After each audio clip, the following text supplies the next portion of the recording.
সময়ের সাথে সাথে যদি ভালোবাসা কমে যায় তাহলে বুঝে নিয়ে ওটা কখনো ভালোবাসা ছিল না, সময়ের প্রয়োজনে একটু ভালো লাগা ছিল।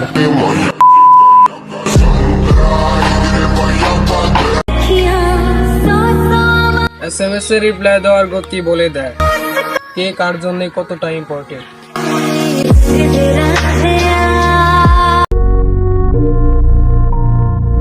জীবনের সেরা শিক্ষাটি পাওয়ার জন্য একবার ঠকে যাওয়া খুব দরকার।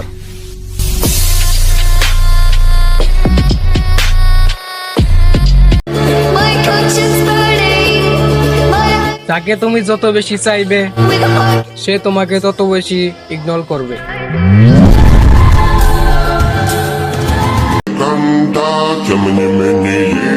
পিছনে কথা বলার জন্য অনেক লোক রেখেছি, কিন্তু কখনো টাকা পয়সা দেই না, কিন্তু এত ভালো সার্ভিস দেয় যে কি বলবো।